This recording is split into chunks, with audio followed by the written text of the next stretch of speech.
크리스마스, 또 추수감사절, 부활절, 결혼식, 장례식, 공통점이 뭔지 아세요? 저희 특사팀이 바빠지는 날이에요.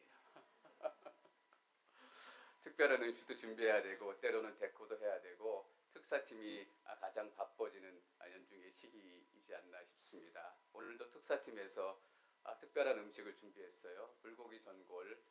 여러분 기대하셔도 좋고 설교를 빨리 마쳐야 되겠다는 강한 압박감이 저에게 있습니다.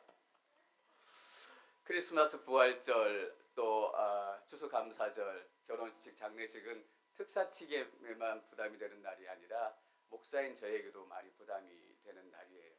왜냐하면 이날은 뭔가 좀 특별한 메시지를 전해야 되겠다라는 그런 마음이 들기도 하고, 오랜만에 교회 오시는 분들도 있기 때문에 오랜만에 교회 오신 분들이 어떤 메시지를 듣고 가야 될까, 그들이 조금 더 오셔서 안락하고 편안한 분위기에서 계신다면 앞으로 신앙생활 하시는데 조금 더 도움이 되지 않을까라는 여러 가지 생각들을 하게 돼요. 그래서 이런 날은 목사로서 사명감이 투철해지는 날이기도 해요. 그러다 보니까 어떨 때는 조금 더 오버할 때도 있고 조금 더 나갈 때도 있고 여러 가지 상황들이 많이 생기기도 합니다. 오늘 여러분들하고 나눌 말씀을 준비하면서 어떤 말씀을 나눌까? 혹시나 그동안 교회 나오지 않았다고 오랜만에 나오셨던 분들이 들어야 될 메시지는 무엇일까? 그분들의 마음을 달래서 교회가 좋은 곳입니다. 교회가 편안한 곳입니다. 이렇게 설득을 해서 교회에 남도록 해드려야 될까? 여러 가지 기도를 많이 하게 됐어요. 근데 제 나름대로 내린 결론은 이거예요. 이 특별한 날, 특별히 부활절 아침에 여러분들에게 던져져야 될 가장 중요한 메시지, 우리 교회에서 선포되어져야 할 가장 중요한 메시지는 바로 이것이에요. 여러분의 인생 가운데 뭔가 잘못된 일들이 시작되고 있다라는 것입니다. 여러분들의 인생이 잘 되고 있는 것 같지만 여러분의 인생이 엉망진창이 되어가고 있다라는 것들을 여러분들에게 얘기해 주어야 한다라는 것입니다. 우리가 멋진 옷을 차려입고 멋진 넥타이를 맸지만 사실은 한 사람 한 사람 다 까놓고 뒤집어 보면 안에 얼마나 시커멓고 더럽고 추한 우리의 삶이 있는지, 또 얼마나 지금 이 시간 가운데도 우리의 추한 마음과 극악 무도한 생각들이 우리의 삶을 점령하고 있는지, 그것을 전하는 것이 목사로서 특별히 이런 절기에 해야 될 일이라는 생각을 하게 됐습니다. 그렇잖아요. 어떤 사람이 병원에 가서 진찰을 받았는데 청진기도 되고 엑스레이도 되고 여러 가지 검사를 다 해서 아픈 이 부위가 드러났는데 의사 선생님이 그 환자가 기분 나빠할까 봐 괜찮아요. 너무나 멋있고 건강하고 잘 지내실 수 있어요. 이러고 보낸다면 그 사람이 어떻게 될까? 그 병 때문에 결국 죽게 될지도 모르잖아요. 술도 끊으셔야 되고 담배도 끊으셔야 되고 식사도 잘 조절하셔야 되고 운동하셔야 되고 이렇게 약 먹지 않으면 당신은 언제 죽을지 모릅니다 라는 것을 정확히 얘기해 주는 것이 의사의 임무예요. 다행히 그냥 괜찮습니다, 돌아가십시오 라고 했다가 어느 순간인가 다시 한번 병원에 찾아와서 그때 병이 발견돼서 고칠 수 있으면 좋겠지만, 만약에 건강한 줄 알고 그 병원을 떠나서 한 번 더 다시 병원을 방문하지 않게 된다면 그 인생은 어떻게 될까? 혹시 오랜만에 또 처음으로 교회에 나오신 분이 계시다면, 그래서 교회란 좋은 곳이구나, 따뜻한 사람들이 있구나 라는 인상만을 가지고 교회를 떠났는데 평생 다시 교회에 돌아오지 않는다면 그분들이 들어야 될 가장 중요한 메시지는 당신의 인생이 잘못되어 있습니다 라는 것입니다.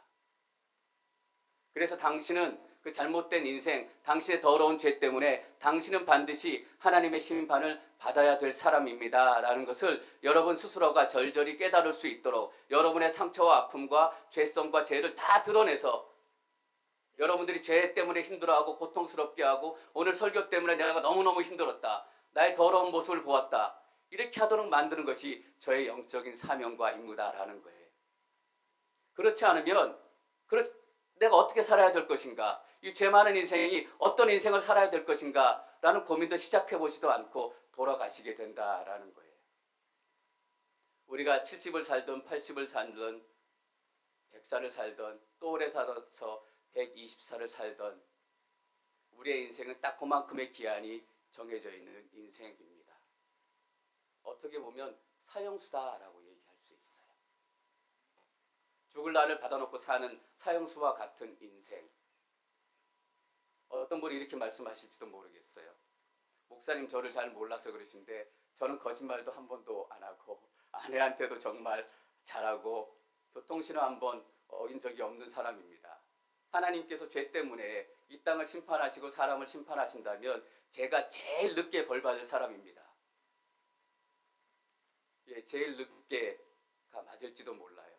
그러나 그거보다 더 확실한 것은 반드시 심판을 받게 된다라는 것입니다. 제일 먼저 심판을 받을 것인가, 제일 늦게 심판을 받을 것인가, 그게 중요하지 않아요. 우리 모두는 하나님의 심판 앞에, 하나님의 놀라운 형벌 앞에 서게 된다라는 것입니다. 제가 사형수에 대해서 좀 생각을 하게 됐어요. 우리의 인생이 어느 기한을 받아놓은 사형수라면 실제 사형수들의 삶과 이야기를 내가 조금 더 읽어보고 알아보면 이 의미를 좀 더 깊이 느끼겠다. 사형수와 관련된 자료들을 좀 찾아봤어요. 근데 맞아요. 그들의 삶과 그들의 이야기를 접해보니까 우리의 삶과 우리의 끝과 우리의 인생의 의미에 대해서 다시 한번 생각하게 됐어요. 어떤 분은 암 환자들을 간호하다가 예수님을 믿게 됐어요. 그 전에 예수님을 안 믿었던 사람인데 왜? 죽음 가운데 분명히 뭐가 있다라는 것을 알게 됐기 때문이에요. 죽음 너머에 뭔가 다른 세상이 있다라는 것을 생각하게 되니까 생명의 방법을 찾기 시작하고 생명의 길을 찾기 시작했던 거예요. 그리고 제가 자료를 찾다 보니까 또 한 분의 간증을 제가 접하게 됐어요. 여러분 잘 아시는 분이실 거예요. 저는 이분의 이름은 유명하신데 간증을 들어본 적이 없는데 그분의 간증을 들어봤어요. 박효진 장로님이라는 분이세요. 한 번도 본 적이 없지만 그분의 간증 제목이 하늘 가는 사형수예요. 어떻게 보면 우리 모두 사형수와 같은 인생을 살고 있지만 사형수처럼 우리의 인생이 끝나지만 그 앞에 수식어가 하나 더 붙는 사형수가 있어요.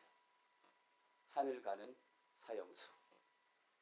우리의 인생이 그렇게 끝났지만 어떤 사람은 사형수로 살다가 하늘을 가게 된다라는 것이에요. 이 박효진 장로님이란 분이 평생토록 형무소에서 교도관이라고 했잖아요. 교도관으로 이렇게 일하시고 또 신실한 크리스찬이기 때문에 죄수들 가운데 또 사형수들 가운데 어떻게 하나님 말씀 전하고 예수 믿게 할까? 그거 하나 가지고 살으셨던 분이더라고요. 근데 이분이 사형수에 대해서 말씀하시는데 사형수들이 가장 듣기 싫어하고 가장 듣기 두려워하고 그래서 교도관들이 사형수들에게 가장 조심하는 말이 죽음이라는 말이래요. 그들 앞에서는 죽음이라는 말을 절대로 꺼내지 않는데요. 얼마나 죽음의 위력이 엄청나고 무서운지, 얼마나 그 사람들의 인생을 누르는지 그 삶을 통해서 이 장로님이 경험하셨다라는 거예요. 근데 이 장로님께서 용필이라는 한 사형수에 대해서 말씀을 해주세요. 폭력 조직에 있다가 사람들을 죽여서 사형 선고를 받고 사형 날짜를 기다리고 있는 청년이에요. 너무나 포악하고 늘 표정이 없고 이 사람에게 복음을 전한다는 건 너무나 어려운 일이었는데 어느 날 이 장로님이 이 청년에게 예수님 믿게 해야 되겠다. 죽기 전에 예수님 믿게 해야 되겠다. 라고 생각을 하고 단둘이 앉았다라는 거예요. 그래서 그 청년에게 이렇게 얘기하셨대요. 용필아, 네가 예수님 믿으면 내가 돈 많은 사장님 연결시켜줘서 사식도 넣어주고 영치금도 넣어주고 조금 더 편안하게 생활할 수 있도록 사장님하고 돈 많은 사장님하고 연결해줄게. 예수님 믿어라. 이렇게 얘기하셨다라는 거예요. 근데 용필이라는 청년이 그냥 시무룩한 표정으로 앉아있다가 그 얘기를 듣고 조금 마음이 동했는지 예, 내가 예수님 믿을게요. 그렇게 얘기했다라는 거예요. 그런데 사흘 있다가 그 일이 일어나고 사흘 있다가 법무부에서 공문이 하나 날라왔는데 사형 집행 공문이 날라왔다라는 거예요. 근데 그 사형 집행자 명단에 용필이의 이름이 들어가 있었어요. 그 사형자 명단을 보고 장로님이 너무너무 마음이 안타까웠다는 거죠. 그것만으로 그 청년이 예수님 믿게 되지 않았다는 것을 누구나 알기 때문에 이 청년에게 그날 밤을 새워서라도 복음을 전하고 예수님을 증거하고 예수님을 믿게 했어야 되는데 시간이 더 있다고 생각하고 시간이 더 남았다고 생각했기 때문에 뒤로 미뤘다라는 거예요. 그런데 사형집행 공문의 이름을 딱 보고 나니까 너무너무 가슴이 아프고 어떻게 할 줄 모르고 내가 그때 밤을 새서라도 이 용필이에게 예수님을 설명하고 진짜 예수님을 믿게 했어야 되는데 거기서 끝난 게 너무너무 후회스럽기도 하고 안타깝기도 하고 그리고 그분이 사형장으로 끌려가는 사형수들의 얘기를 해주세요. 정말 얘기로만 듣던 그런 얘기들 진짜 한 발이라도 더 사형장에 천천히 가고 싶어서 잔걸음으로 조금씩 진짜 가다가 신발을 고무신 간대요. 교도관님 제 신발이 저기 떨어졌어요. 그만큼이라도 사형장에 늦게 가고 싶어서. 대부분의 사형수들이 그 사형장에 올 때는 정말 반 나간 정신으로 끌려서 온다라는 거예요. 아니나 다를까 용필이가 들어오는데 분명히 예수님 믿지 않은 걸어온 것이 아니라 거의 들려서 오고 있다라는 거예요. 너무너무 두려워가지고 너무 죽음이 공포스러워서 그냥 거의 교도관 2명이 옆에서 들고 올 정도로 이렇게 질질질질 끌려오고 있다라는 거예요. 박효진 장로님이 어떤 말씀을 하시냐면 자기가 수십 년 동안 교도소에서 교도관으로 근무하면서 29명의 사형수가 사형 집행당하는 현장을 본인이 직접 보셨대요.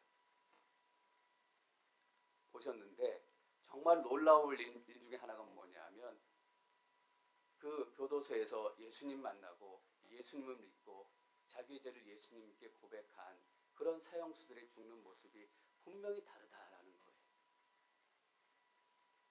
마지막 죽는 순간에 죽음 때문에 공포스러워하는 것이 아니라 얼굴에 빛이 나고 얼굴에 광채가 나더라는 거예요. 본인이 이렇게 간증하고 다니니까 거기 사형장에는 불교에서도 나오고 천주교에서도 나오고 기독교에서 나오고 여러 이제 종파에서 나올 거 아니에요. 본인이 간증하고 다니니까 저거 뻥이지. 그냥 과장해서 얘기하는 거지. 어떻게 예수 믿는 크리스찬들만 그렇게 얼굴에 빛이 나서 죽었겠어. 다른 종파에 있는 사람들이 다 조사하고 다녔다라는 거예요. 분명히 장로님께서 하신 말씀이 자신이 본 것만 지금 얘기하고 있다라고 얘기하세요.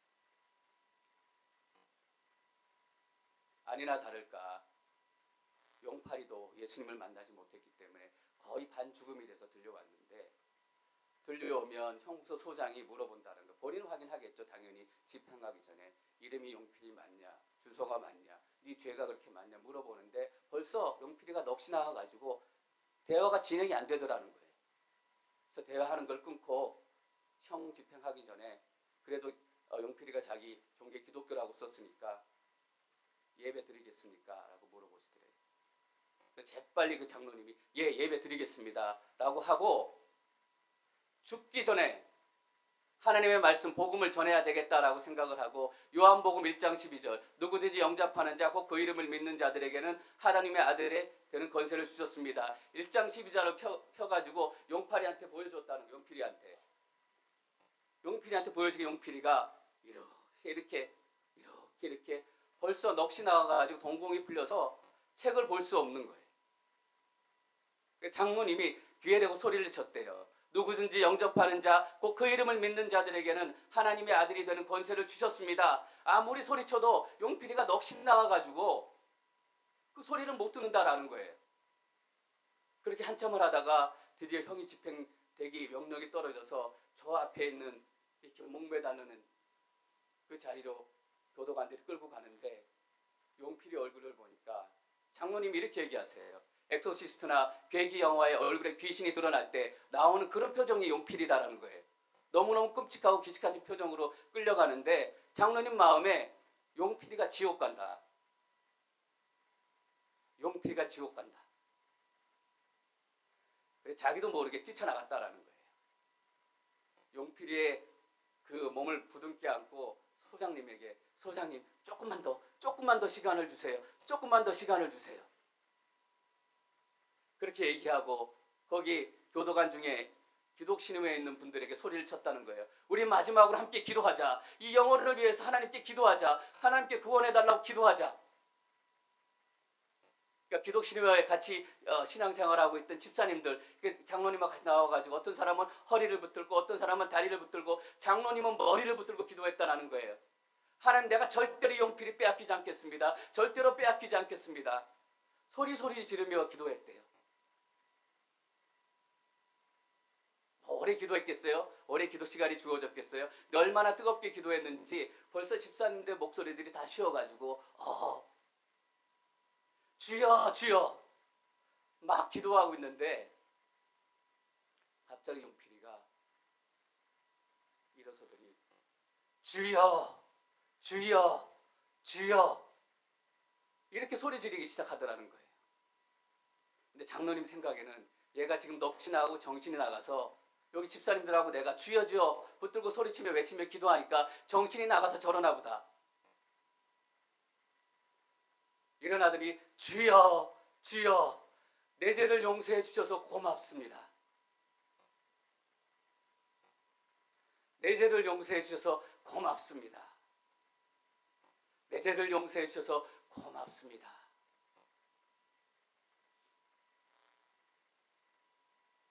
그렇게 외치더니 그 형무소장 앞으로 가가지고 정중하게 인사를 하더래요. 소장님 잘 지내시고 진급도 하시고 그러셔서 저같이 어려운 사람들 많이 도와주세요. 이렇게 머리를 숙이고 기도하니까 소장님도 너무 놀래가지고 그냥 엉덩이를 든 채로 인사를 받으면서 그날 8명이 형 집행을 당했는데 앞에 4명이 크리스찬이었다라는 거예요. 어떤 사람은 오줌을 싸기도 하고 어떤 사람은 욕을 하면서 죽어가기도 했는데 공교롭게 크리스찬 4명만 정말 얼굴에 빛을 내고 광채를 내면서 목에 두건이 씌워지고 밑으로 지하실로 떨어지는 그 순간에 또 찬양을 하면서 떨어졌다라는 거예요. 너무너무 놀래고 그런 상황 가운데서 안 그래도 가슴이 억눌려 있는데 용필이가 주여 주여 내 죄를 용서해 주셔서 감사합니다 라고 얘기가 본의 앞에 와서 그렇게 얘기하니까 소장님도 억눌려 있던 마음이 터져가지고 손수건을 꺼내가지고 엉엉 울기 시작하더라는 거예요. 예수님 믿지 않는 소장님인데. 그리고 나서 용필이가 주여 용서해 주셔서 고맙습니다 라고 얘기하더니 놀랍게도 용필이가 찬송을 부르기 시작한다라는 거예요.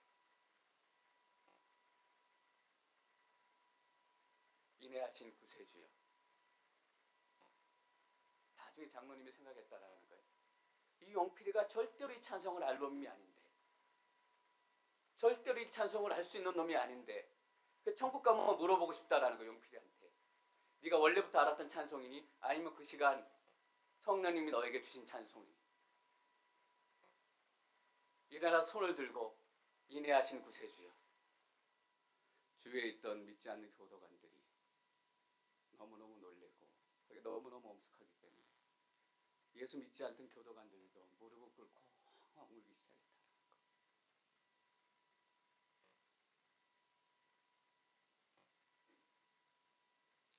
그리고 그날 그 한술 중에 몇 명이 예수님을 또 믿게 됐대.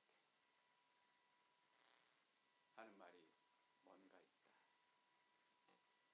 기독교 안에 뭔가 있다라는 거예요.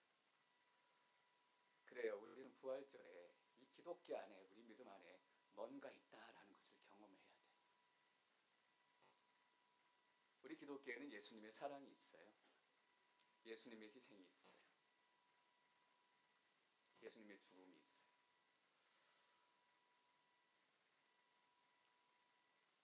어떻게 보면 사람들이 예수님의 희생과 사랑에 대해서는 어느 정도 공감하고 받아들이는지도 모르겠어요.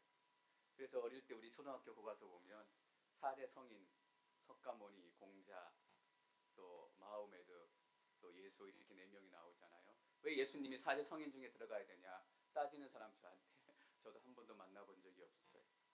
예수님의 희생과 사랑과 박애 정신은 나도 공감한다. 많은 사람들이 그렇게 얘기하고 있다라는 거예요. 근데 예수님의 기적을 만나게 되면 조금 달라져요. 예수님이 병을 고쳤다. 예수님이 무리를 걸었다.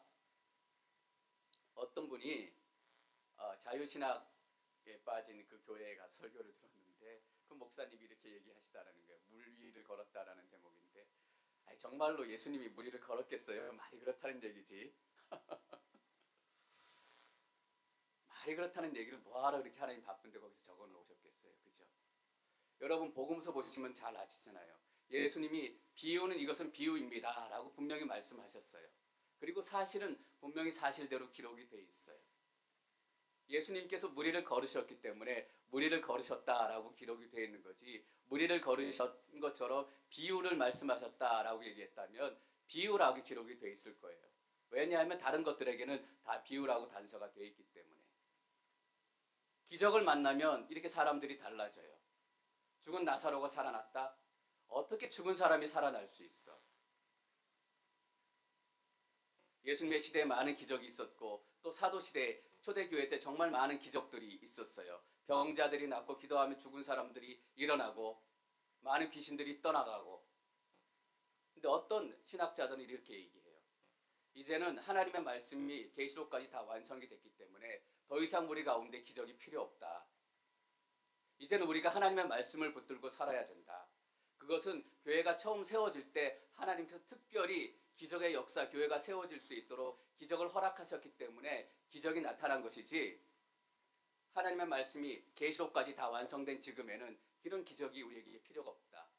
방언의 은사도 이제 필요가 없고 기적의 은사도 필요가 없고 치유의 은사, 예언의 은사 이런 기적의 은사들은 다 필요가 없다.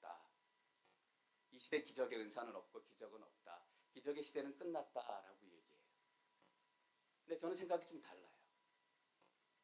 우리가 완전한 말씀을 다 가졌으면 완전한 말씀이 우리에게 있으면 이 완전한 말씀 때문에 더 많은 기적이 우리에게 일어나야 되지 않아요? 불완전한 말씀, 신약도 다 채워지지 않은 그 상황 가운데 그 많은 기적이 일어났다면 요한계시록까지 다 채워진 이 완전한 성경을 가지고는 더 많은 기적이 우리 가운데 일어나야 돼요. 저는 그래서 바울이 그 고린도 교인들에게 얘기했던 것처럼 저는 여러분들이 더 많이 방언으로 기도하길 원해요. 더 많이 예언하길 원해요. 치유의 은사가 여러분들에게 임하길 원해요. 옛날에는 권능이라는 단어를 많이 썼던 것 같아요. 최권능 전도사의 무슨 치유 집회 뭐 권능 이런 말 썼는데 그분들이 사기를 많이 치셔서 그런지 요즘에 권능이라 그러면 약간 좀 그래요. 그죠? 약간 사기성이 있는 것 같기도 하고. 근데 제가 이 말씀 묵상하면서 내가 그 권능을 얻고 싶다라는 소망이 다시 생겼어요. 이 완전한 말씀, 요한계시록까지 완성된 말씀이 나에게 있는데 나에게 당연히 권능이 있어야 한다라는 거예요. 어떤 사람이 이렇게 얘기해요. 사이비 종교가도 방언같이 울랄라 하고 거기에도 기적이 나타나고 사람이 살아난다. 그게 어떻게 하나님의 역사라고 얘기할 수 있는가? 귀신도 방언하면 크리스찬도 천사의 방언을 해야 맞는 거 아니에요? 사이비 종교에서도 병이 나오면 이 완성된 하나님의 말씀을 가지고 있는 이 믿음의 공동체 안에서도 생명의 역사가 나타나고 병이 낫고 치유가 나타나야 맞는 거잖아요. 박건능 목사가 되고 싶어요. 다시 기도하기로 했어요. 제가 하나님의 성령의 은사를 위해서 한참 기도했을 때가 있는데 또 말씀주의가 말씀 공부하면서 말씀이 무엇보다 중요하지 말씀에 기반해야 되지 라고 생각하면서 그 기도를 좀 중단했던 것 같아요. 다시 제가 오늘 아침부터 어제 밤부터 기도하기 시작했어요. 하나님 저도 권능을 갖고 싶습니다. 권능의 목사가 되고 싶습니다. 제가 기도하면 죽은 자들이 일어나고 악한 영혼들이 떠나가고 초대교회에 일어났던 그 역사가 우리 앵커리지 오늘의 교회 안에 일어나야 합니다. 왜냐하면 우리가 완성된 말씀을 가지고 있기 때문에. 기적에 직면하면 사람들의 의견이 이렇게 나누어져요. 부활에 직면한 사람들, 예수 그리스도의 부활 소식을 듣는 사람들, 어떻게 죽은 사람이 부활할 수 있나? 예수님이 부활하지 않았다는 것을 증명하기 위해서 온 인생을 쏟는 사람들도 있어요. 예수님은 죽지 않았다. 십자가에서 죽은 척 했을 뿐이다. 여러분 패션 오브 크라이스트 보셨어요? 저는 끔찍해서 다 보지도 못해요. 그냥 중간중간 클립으로만 봤어요. 그게 가장 역사적으로 잘 보존이 된 거라고 하잖아요. 그렇게 납덩이가 달린 채찍으로 심하게 매맞고 피를 다 이미 쏟은 상태에서 십자가에 못 박혔던 예수는 이미 십자가에 못 박혔을 당시부터 거의 반가사 상태였을 것이다. 의학자들의 얘기예요. 십자가에 매달려가지고 물과 피가 다 쏟아져 나왔어요. 의사들은 그게 어떤 의미인지 알아요. 몸에서 물과 피가 다 쏟아져 나왔다는 거. 복음서에 보면 창으로 찔러서 물과 피가 다 쏟아져 나왔다라고 기록이 돼 있어요. 의학적으로 죽었다라는 얘기예요. 살 가능성이 높아요. 죽을 가능성이 높아요.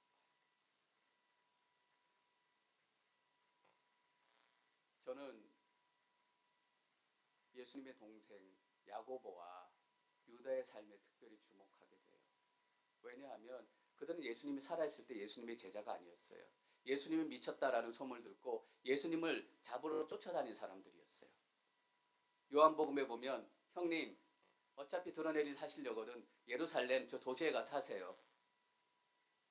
이렇게 얘기해요. 그리고 다음 구절이 어떻게 되어 있냐 하면 이것은 동생들이 예수를 믿지 않았기 때문입니다. 라고 기록하고 있어요. 예수님 살아있을 때 예수님 안 믿고 예수님 미쳤다라고 생각했던 동생들이에요. 근데 동생들이 야고보서와 유다서를 기록했어요. 예수님의 죽음 상관간에 어떤 일들이 그 인생 가운데 있었을까? 미쳤다라고 생각했던 예수 형이 왜 갑자기 그들의 신과 아버지와 구세주가 됐을까?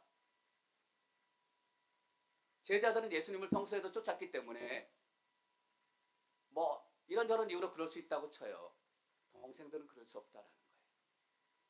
뭐예요? 부활하신 예수님을 만났다라는 거예요.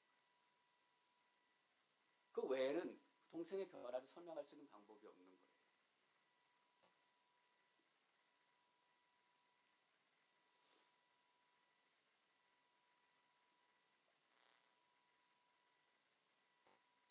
지난 주간에 저희가 고난 주간을 보내면서 새벽 예배 때 내 몫의 십자가라는 이제 제목으로 목사님들이 외부 사역하는 목사님들이 한 분 한 분 나오셔서 그 사역과 삶, 그들이 평생 동안 지고와야 했던 내 인생의 십자가에 대해서 나누어 주셨어요. 새벽 예배에 나오셔서 들으셨던 분은 알겠지만 너무너무 도전이 되고 너무너무 은혜로운 시간이었어요. 어떤 목사님들 나오셨냐 하면 20몇 년 전부터 구로공단에서 외국인 근로자들과 노동자들과 함께 교회를 시작하고 그들을 섬기는 공동체, 나섬 공동체, 나그네를 섬기는 공동체를 시작하고 지금도 외국인 노동자들을 섬기는 일로 사역을 하신 분이세요. 사역이 너무 힘들고 그들과 사역하다 보니까 그들의 부당한 처우, 그들의 억울함, 이것 때문에 마음이 너무 상하고 마음에 너무 분노가 치밀어가지고 몸이 상하고 결국에는 5년 전에 눈을 머셨어요. 어떤 목사님은 사역하다가 가정도 너무너무 힘들고 사역도 너무너무 힘들고 아내에게 나를 찾지 마십시오 라고 동해바다에 죽으러 갔는데 거기서 예수님을 만나가지고 다시 돌아오세요.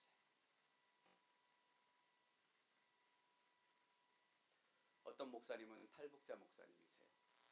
북한에서 탈북해서 중국에서 선교사님하고 이렇게 사역을 조금 돕다가 그 돕던 팀들하고 다시 북한 공안당국에 붙들려가지고 북한으로 끌려가요.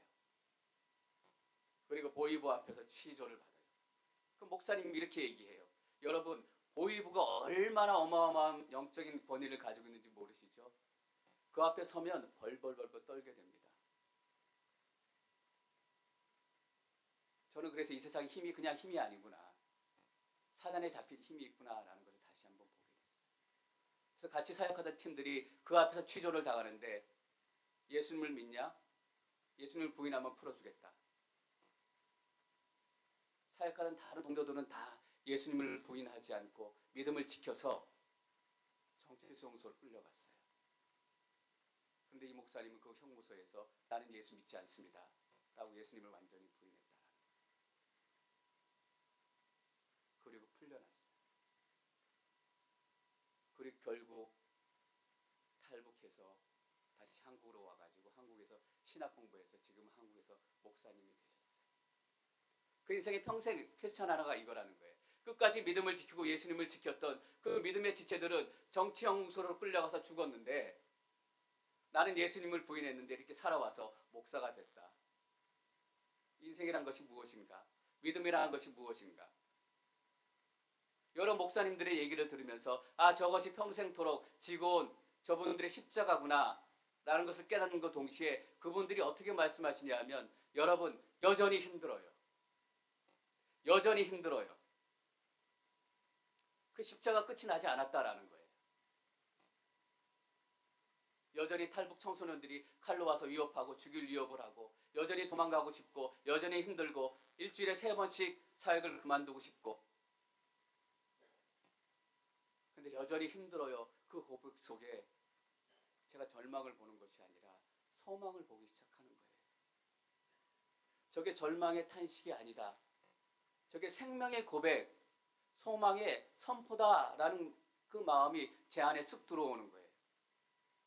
저분들 안에 여전히 십자가가 남아있지만 저분들 안에 부활하신 예수 그리스도가 있다라는 것을 제가 보게 되는 거예요. 여러분 뭔가 다른 게 있어요. 그 교도관들이 얘기했던 것처럼 기독교 안에는 뭔가 다른 게 있어요. 우리가 크리스찬이 되고 예수님을 믿는다고 해서 안 죽고 안 아프고 배고프지 않고 안 먹어도 오케이고 그렇지 않아요. 어떻게 보면 더 힘들게 살아가야 되는 시점도 있지만 뭔가가 있어요. 제가 오늘 본문 로마서 말씀 6장 3절 4절 말씀을 같이 한번 읽도록 하겠습니다.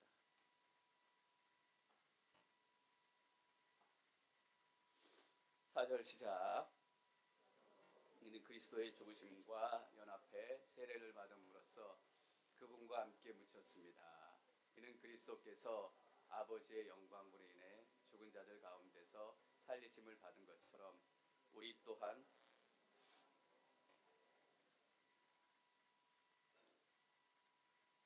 죽어요. 우리는 어떻게 죽느냐? 예수님과 함께 죽는다라는 것이. 예수님과 함께 죽어야만 예수님의 부활과 함께 부활할 수 있어요. 그냥 예수님의 가르침이 공자의 가르침이 우리 안에 살아서 그렇게 부활하는 것 그게 아니에요. 육체로 부활하는 거예요. 예수님께서 육체로 부활하셨다는 것이 그래서 중요해요. 예수님이 다시 오시는 날 우리가 육체로 부활할 거예요. 안 믿어지시죠? 저도 안 믿어져요.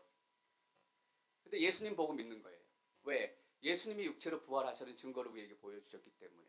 그 부활하신 분이 너희도 육체로 부활할 것이다 라고 말씀해 주셨기 때문에. 그리고 오늘 읽은 말씀에 보면 새 생명을 얻는다라고 되어 있어요. 새 생명은 단순히 뉴 라이프가 아니라 더 뛰어난 생명을 얻는다라는 얘기예요. 이전과 비교할 수 없는 엄청난 값어치 있는 생명을 얻게 된다라는 거예요. 제가 예수님 믿고 부활하신 예수님 만났고 새로운 생명을 얻게 됐어요. 그냥 새롭게 살게 됐다. 새로운 생명을 얻었다. 그 이상의 의미예요. 이전만큼 더 약한 부분도 있고 어떤 부분은 더 사역을 많이 하고 사람을 만나야 되기 때문에 더 이전보다 약하게 부딪히고 약하게 다가오는 부분들이 있어요. 근데 제 삶을 예수님 비포 애프터로 나눠보면 달라요. 단순히 새로운 생명이 아니라 값어치가 달라졌어요. 영생을 얻었기 때문에 값어치가 달라진 거예요. 저는 이 아침에 여러분들이 부활하신 예수 그리스도를 만나는 축복이 임하기를 간절히 소망하고 바랍니다. 2015번째 부활 아침이에요. 제일 첫 번째 부활 아침에는 사람들이 정신이 없어서 이 부활이 어떤 의미인지도 몰랐어요. 빈무덤을 찾아갔던 몇 명의 여인들이나 그 소식을 들었던 예수님의 제자들이나 그 부활의 의미를 몰랐기 때문에 그 부활의 소식을 듣고도 꽁꽁 숨어 두려워서 다락방문을 잠그고 숨어 있었어요. 그러나 이제 아니에요.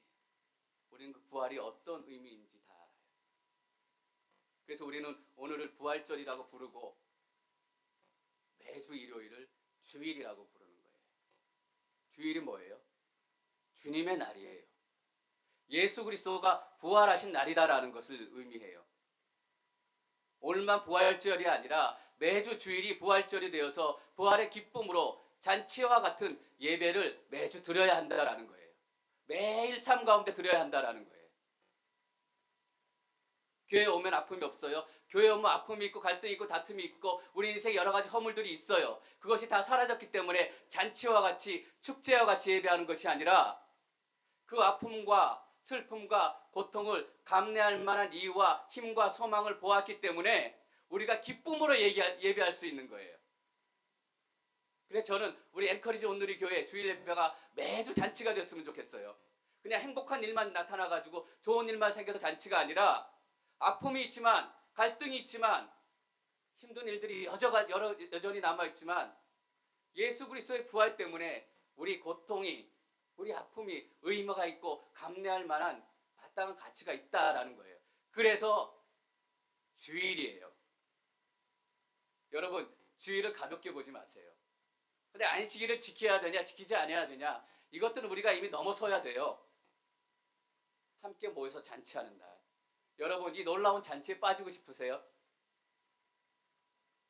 더 많은 분들이 저는 이 잔치에 오셨으면 좋겠어요. 그게 예배의 부흥이에요. 성령의 역사예요. 저는 이 주일 예배 놀라운 잔치에 이런 영적인 축복이 여러분의 매일매일의 예배 가운데도 넘쳐나기를 축복해요. 약하고 연약하고 쓰러지지만 부활하신 예수님 때문에 우리가 이겨낼 힘이 있고 이겨낼 이유가 있는 거예요. 여러분 오늘이 2015번째 부활절입니다. 부활하신 예수님을 만나시기를 축원합니다.